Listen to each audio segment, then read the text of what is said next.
महायज्ञ में मैंने क्या देखा।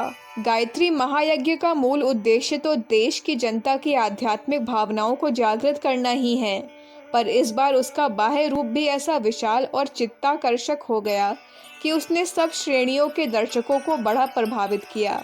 इस संबंध में अनेक सज्जनों के मुख से यज्ञ की प्रशंसा सुनने में आ रही है। मथुरा में तो आमतौर से यह कहा जा रहा है कि इसके समान समारोह बहुत समय से देखने में नहीं आया।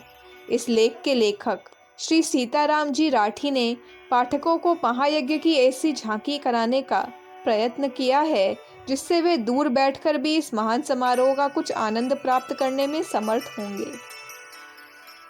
भारतवर्ष में होने वाले बहुत से यज्ञों को देखने का सौभाग्य मुझे प्राप्त हुआ है, लेकिन यह 1024 कुंड का मथुरा का महायज्ञ सब दृष्टियों से अप्रतिम रहा। सर्वप्रथम इसकी विशेषता यह है कि इसमें पहले बड़ी धनराशि इकट्ठा करने का कुछ भी प्रयास नहीं किया गया, न किसी बड़े धनिक को सहायक संरक्षक बनाया गया। यज्ञ में भाग लेने वाले साधारण व्यक्तियों ने स्वेच्छा से जो कुछ इकट्ठा करके अर्पण किया, उसी से काम चलाया गया और दूसरे भगवान के भरोसे रहा गया। याज्ञिकों के ठहराने के लिए जो कई हजार तंबू लगाए गए थे, उनके नाम नारद नगर, व्यास नगर, वशिष्ठ नगर, विश्वामित्र नगर आदि ऐसे सुंदर रखे गए थे कि उनको सुनते ही पूर्वज ऋषियों के जमाने की याद आ जाती थी। ये 3 मील के क्षेत्र में फैले हुए नगर बिजली के प्रकाश में ऐसे सुंदर दिखलाई पड़ते थे कि इनके क्रिया कुशल संचालकों को धन्यवाद दिए बिना रहा नहीं जाता था। यज्ञ मंडप की सजावट भी अद्वितीय थी। विशालकाय द्वार के अंदर माता गायत्री का सुंदर मनमोहक कला युक्त मंदिर, आचार्य और ब्रह्म के लिए अति सुंदर सजावट युक्त मंडप परम दर्शनीय था। सामने 1024 कुंड की रचना शास्त्रोक्त रीति से पीली वस्त्र युक्त इतनी सुंदर थी कि देखने वाले अपने सौभाग्य की सराहना करते थे। हवन के समय पीत वस्त्रधारी 3000 तपस्वी याज्ञिकों के समुदाय को एक साथ आहुतियां देते देखकर सतयुग की याद आ जाती थी।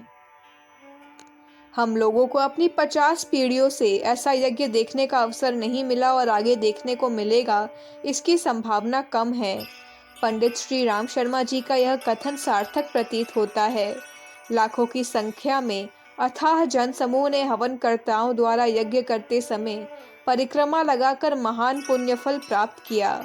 विशेष भावुक जन तो बड़े परिश्रम से साष्टांग प्रणाम करके परिक्रमा करते भी देखे गए।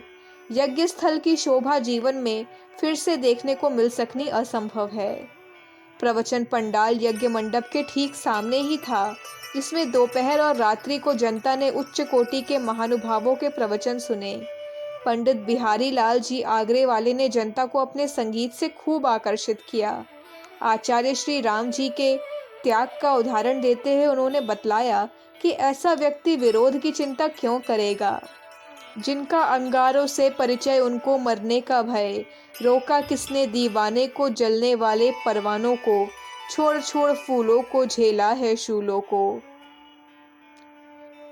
प्रज्ञाचक्षु महाराज ने मानवता का सुंदर संदेश सुनाते हुए कहा, बड़ी डिग्रियां मानवता की कसौटी नहीं है। मानव वह है जो समाज की सेवा करता है और समाज को जिसकी आवश्यकता प्रतीत होती है। आप सबको इस महायज्ञ में यह व्रत लेना चाहिए कि पारस्परिक भेद होने पर भी हम प्रेम पूर्वक एकता का भाव रखेंगे। आगरा के श्री पूर्णचंद्र जी एडवोकेट ने सदाचार पर सारगर्भित भाषण करते हुए कहा, बेईमान नहीं ईमानदार बनो। बेईमान का साथ कोई नहीं देना चाहता, बेईमान भी ईमानदारों का साथ चाहता है।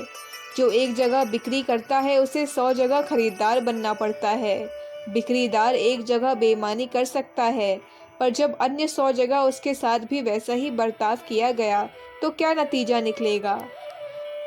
श्री तेजपाल जी कवि ने 5-7 मिनटों में गायत्री माता की स्तुति में जो भजन सुनाया, उसे जनता ने बहुत पसंद किया। अंत में उन्होंने यही कहा, 4 वेद 6 शास्त्र में बात मिली है दोए, सुख देये सुख होत है, दुख देये दुख होए। बहिन सुमन गुप्ता ने आचार्य जी के विरोधियों के छक्के छुड़ाने वाला भाषण करते हुए कहा, भगवान बुद्ध के समय उनका एक भी ऐसा अनुयायी नहीं था जो साथ देता। दूसरी तरफ विरोधी कमर कसे खड़े थे, लेकिन सत्य के प्रभाव ने विरोधियों को परास्त किया और वे ही विरोधी भगवान बुद्ध के अनुयायी शिष्य बने। इसी प्रकार वह दिन भी जल्दी आ सकता है जब आचार्य जी के विरोधी उन्हीं से दीक्षा लें। बहिन सुमन गुप्ता कॉलेज की डबल ग्रेजुएट हैं, फिर भी उसने यही कहा कि कॉलेज की शिक्षा अधूरी है। अगर वह पूरी होती तो आज जो शिक्षित बेकार फिर रहे हैं वे तब बेकार न रह सकते। साबरमती के ब्रह्मानंद जी ने तो समस्त विरोध करने वालों को चैलेंज देकर कहा कि भाइयों, गायत्री जपने से जो कुछ पुण्य मिले वह तो आपका, और जिस किसी को यह शंका हो कि स्त्रियों और अन्य वर्णों के गायत्री जपने से पाप लगेगा, तो इस संपूर्ण पाप का मैं जिम्मेदार हूँ। भगवान को साक्षी रखकर 3 बार कहता हूँ कि अगर इसमें पाप होता तो वह मेरे सर पर रहे। दुनिया में ऐसा कोई रोग नहीं जो गौ दूध सेवन करने और गायत्री जप करने से दूर न हो जाए। महान गायत्री प्रचारक श्री शंभू सिंह ने आचार्य जी को ईश्वरत्व की भावना से देखते हुए कहा, अब भगवान राम रावण का नाश करने के लिए धनुष बाण लेकर नहीं आवेंगे।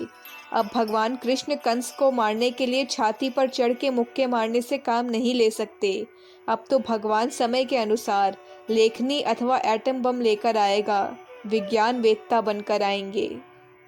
आचार्य श्री राम जी ने अपने 3-4 दिन के सारगर्भित भाषणों में कहा, हमको त्यागी तपस्वी निस्वार्थ जनसेवक चाहिए जो जन जन के मन मन में सच्ची सेवा और त्याग का महात्म्य बतावें। जब हमारा समाज स्वार्थ में डूबे हुए लाखों साधुओं को रबड़ी मालपुआ खिलाता है तो क्या निस्वार्थियों को रोटी भी नहीं मिलेगी? अवश्य मिलेगी, और इसकी जिम्मेदारी हम लेते हैं। जो व्यक्ति कुछ करने की क्षमता रखते हों और जिनका स्वास्थ्य ठीक हो, वे धर्म प्रचार में लगने को तैयार हो जाएं। हम उन्हें सिखाएंगे, पढ़ाएंगे, संगीत, भाषण आदि की शिक्षा देकर भारतीय संस्कृति का प्रचारक बनाएंगे। आप हमारे साथ काम करने के लिए अपना समय दें, फिर कार्य करने की व्यवस्था करना हमारा काम है। पर हम ऐसे 1-2 नहीं, हजारों लाखों जनसेवक चाहिए। देश में धर्म की जागृति का कार्य करना बड़ा ज़रूरी है। देश ऐसे आदर्श बलिदानियों की मांग करता है जो शंकराचार्य की तरह भगंदर का फोड़ा होते हुए भी समस्त भारतवर्ष में एक कोने से दूसरे कोने तक धर्म प्रचार करते हुए भ्रमण करते रहें। हमको ऐसे प्रचारक चाहिए जो ऋषि दयानंद की तरह समाज में नवीन जागृति का मंत्र फूंक दें। हमको शिवाजी जैसे वीरों की आवश्यकता है जो धर्म रक्षा हेतु सदैव प्राणों को हथेली पर लिए रहें। हम आपका स्वागत करते हैं और यही कहते हैं कि धर्म के लिए कुछ कुर्बानी करो।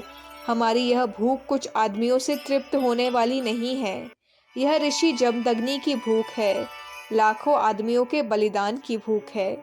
यज्ञ आरंभ होने से पहले प्रथम दिन जल यात्रा का जुलूस बड़ा प्रभावशाली था। माता भगवती देवी, आचार्य जी की धर्म पत्नी, सबसे आगे अन्य स्त्रियों के साथ यज्ञ का कुंभ लिए ऐसी जान पड़ती थी मानो अमृत बरसाने जा रही हों। अन्य समस्त पीत वस्त्र धारिणी महिलाओं का दृश्य भी ऐसा ही लग रहा था, मानो वे जमुना मैया से अमृत मांगने जा रही हों। पूर्णाहुति के बाद जो विशाल जुलूस निकाला गया उसके विषय में तो सभी मथुरा निवासी यह कह रहे थे कि ऐसा जुलूस शायद ही कभी यहाँ निकला हो। जुलूस के आगे नारद, राजा हरिश्चंद्र, भगवान बुद्ध, महात्मा गांधी, महर्षि दयानंद आदि के दर्शनीय चित्र झांकियां सजाकर निकाले गए थे। गायत्री मंत्र से युक्त यज्ञ भगवान का रथ 10 सफ़ेद अश्वों के साथ जुलूस के मध्य में चल रहा था। उसके पीछे सैकड़ों शाखाओं के याज्ञिक अपने अपने झंडे लेकर, जिन पर गायत्री मंत्र लिखा था, चल रहे थे। गायत्री माता तथा यज्ञ भगवान के जय घोष से आकाश गूंज रहा था। पूज्य आचार्य जी की जय हो, हमारा युग निर्माण का संकल्प पूरा हो, विश्व का कल्याण हो आदि के नारे लगाए जा रहे थे। आचार्य जी जुलूस के साथ पैदल चल रहे थे। रास्ते के सब मकानों की छतें और सड़कें जुलूस देखने के लिए एकत्रित जन समूह से भरी थी। जुलूस पर निरंतर फूलों की वर्षा हो रही थी और थोड़ी थोड़ी दूर पर आचार्य जी को फूलों के हार पहनाए जा रहे थे। इस अद्वितीय समारोह के 50 स्थानों पर फोटो खींचे गए। जब जुलूस घिया मंडी में आचार्य जी के निवास स्थान के सामने होकर निकला तो आचार्य जी की माता तथा बहनों ने उनकी आरती उतारी, मानो वे अपने इस अमूल्य निधि को धर्म और जाति की सेवा के लिए अर्पण कर रही हों। इस पुनीत दृश्य को देखकर अनेक लोगों के नेत्रों से प्रेमाश्रु बहने लगे। इस प्रकार जुलूस संपूर्ण नगर की 5 मील की परिक्रमा करके रामदास की मंडी होता हुआ रात के 9 बजे यज्ञनगर में वापस आया। तपोभूमि से वापस आने पर श्री द्रौपदी देवी जी ने आचार्य जी तथा चारों बलिदानी वीरों की आरती उतारी। कार्तिक शुक्ल 15 को देवताओं की दीपावली मनाई जाती है। उस दिन स्वर्ग में देवताओं ने गाजे बाजे के साथ उत्सव किया होगा। इधर भूमंडल में माता गायत्री ने अपने लाडले पुत्र श्री राम शर्मा जी की मंगलमय दिवाली मनवाई और भू को धन्य धन्य किया। अखंड ज्योति दिसंबर 1958, पृष्ठ संख्या 22, 23, 24, 25।